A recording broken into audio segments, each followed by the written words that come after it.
Now at 6, an officer is back at work. Hear how his department is making sure he had a warm welcome back this morning. Plus, a small plane crashes at RDU. The headache it caused for a while in the air and on the ground at the airport. Don Davis is in the East today. What he says needs to be done at one local military base to make sure people keep their jobs. And Farm to School Week continues. We'll take you to the expo where hundreds of students are learning all about farming here in Eastern North Carolina. Those stories and more coming up in less than 1 minute. Now, it's your forecast first from Storm Team 9. Temperatures outside today have been all over the place from north to south, all courtesy of a cold front working its way through. We had temperatures in the 50s last hour in Edenton. They bumped up to 63, but we're still pushing close to 80 in places like Kenansville and Jacksonville. It's the cooler air that will win out once the sun goes down for everyone. The cold front is bringing a few non-severe showers. So if you see a little bit of rain, don't be surprised by it, but it won't last too long. Going forward into the day tomorrow, high pressure builds in. That means sunshine, but will it last all the way into the weekend? We'll have the answer coming up. The longest running newscast in the East starts now. On your side, this is WNCT 9 News at 6. An Ottawa County woman will now spend at least 26 years in prison for the murder of her roommate. Good evening, everyone. Thanks for joining us here at 6 o'clock. I'm Ken Watlington. And I'm Erin Jenkins. Melissa Tobersalas pled guilty this morning to the 2021 second-degree murder of 68-year-old James Newell. The Onslow County Sheriff's Office says they were called to a home on Marshall Chapel Road on October 4th of that year. They say the caller told them he heard his cousin James had been killed. They say when they got there, the front door was open. Investigators say they found Newell dead under a pile of home goods covered in pink paint. They say Tobersalas later turned herself in. An autopsy found Newell suffered blunt force trauma to the jaw, broken ribs, and a broken breastplate. A Greenville police officer had a warm welcome back to work this morning after being shot in the line of duty. Happened about 3 weeks ago when Officer Jeremiah Lovelace responded to a domestic violence call on Glendale Drive. Now, your side's Gabby Sartori joins us in the studio now. Gabby, you have an update on how the officer is doing. That's right. The first thing I asked Chief Ted Sauls was if Officer Lovelace was going to ease into things, but he told me there's no limitations, and Officer Lovelace was already heard through the radio lines today. This was the scene this morning when Lovelace returned to work for the first time since the incident. He suffered from a gunshot wound to his arm, and when officers are injured in the line of duty, it's GPD's top priority to support them any way they can. We have really upped our game in terms of our mental health and our physical health and in general our well-being, and we are making sure that we constantly provide those services to Officer Lovelace, his family, and everybody that works with him. When officers experience critical incidents like this, a debrief with all the officers involved gives them time to talk about the incident and cope. This is through their Employee Assistance Program. Chief Sauls also told me that the entire staff supported Officer Lovelace the moment he was released from ECU Health. They cooked him and his family meals, called to check in, and constantly made sure he was taken care of mentally and physically. In the studio, Gabby Sartori, 9 on your side. Gabby, thank you. A Kinston man is now facing several charges after police say he ran away from them as they were responding to a call of someone inappropriately touching themselves. They say they got the call to West North Street around 7 o'clock yesterday evening. They say when they got there, they found 38-year-old Anthony Briggs, who started running. Officers say they were able to catch him in Pearson Park. They say they found out Briggs is required to register as a sex offender from a previous incident. He is also not allowed to be within 300 feet of a park. They say he also had 3 outstanding warrants for possession of drug charges. Briggs was placed in the Lenoir County Jail under a secured bond. The New Bern Board of Aldermen met last night, and they are now unanimously approving a contract for work on Walton Bellamy Drive and Burn Street. More than $500,000 will go into water and sewage improvements for both the 1200 block of Walton Bellamy Drive and the 300 block of Burn Street. The work will take 90 days, and once done, the city says the roads will then completely be resurfaced. We had 5 bidders, and this was the low bid with a bid of $503,000. We're looking to get the project started in the first couple weeks of May. The last step in initiating the contract is your approval tonight. Also, at last night's meeting, the board is approving a public hearing for May. This will help create rates that would let the city offer service to telecommunication providers and government groups, specifically for small energy consuming devices.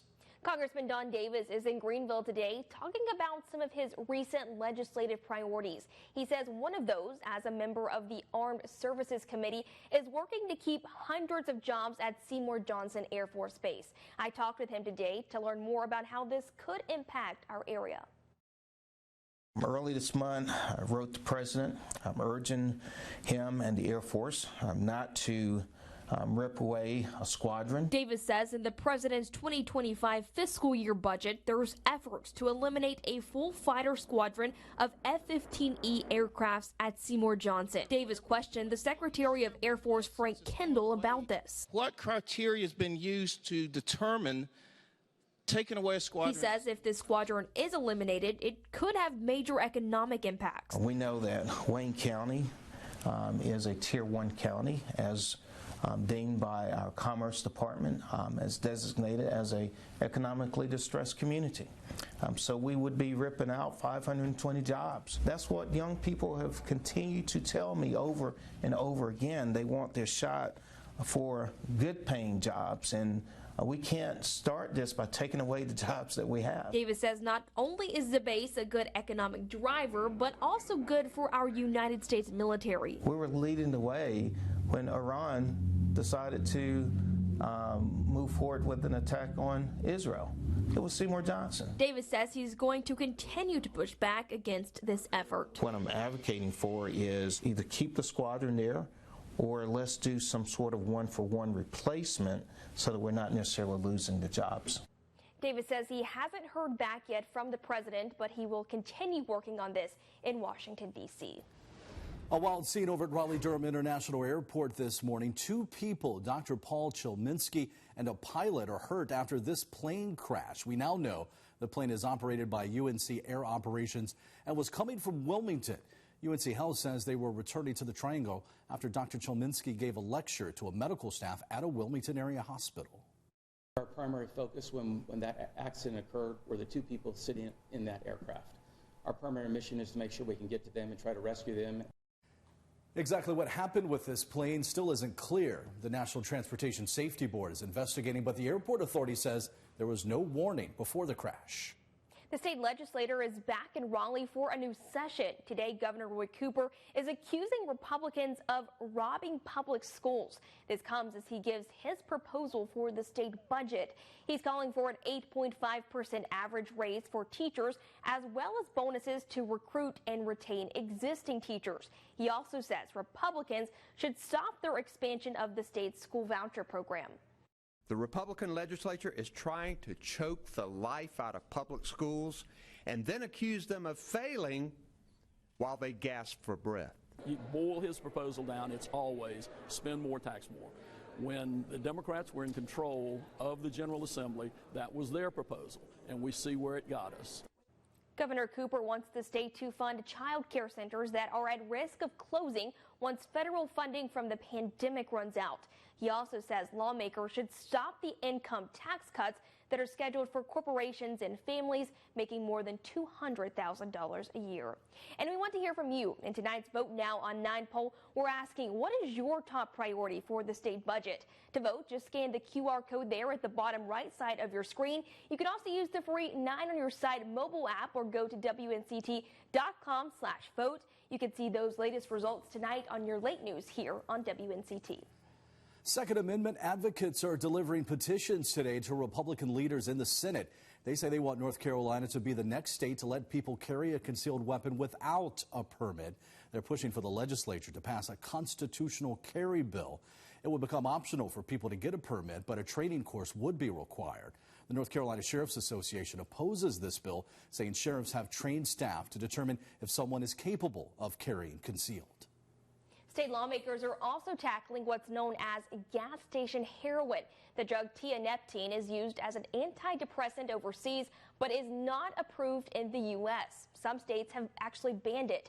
In North Carolina, it can be found on store shelves. Lawmakers are working to get it declared a controlled substance. They say it has similar qualities to opioids. People even report hallucinations, high blood pressure, comas, and even death. WNCT is the official television station of the East Carolina Pirates, and the 7th-ranked ECU baseball team continuing their dominance after a 10-6 win over number 21 NC State, and they did it in front of the largest crowd in Clark LeClaire Stadium history. Take a look, 6,054 people flooding the stadium Tuesday night to support the team. Among those were ECU students, and while some are excited for this spring semester to be winding down, they say they aren't letting anything get in the way of supporting the baseball team. It's definitely our biggest sport here in Greenville, North Carolina, and it was really cool last night seeing us beat NC State, especially with recent transfers. It makes the rivalry even more alive. The record before last night's game was set back in February of last year, ECU beating the North Carolina Tar Heels that night in front of 6,003 people. Still ahead here on WNCT 9 News at 6, people are honoring crime victims today. Hear from one mother about the importance of the day and keeping their loved one's memory alive.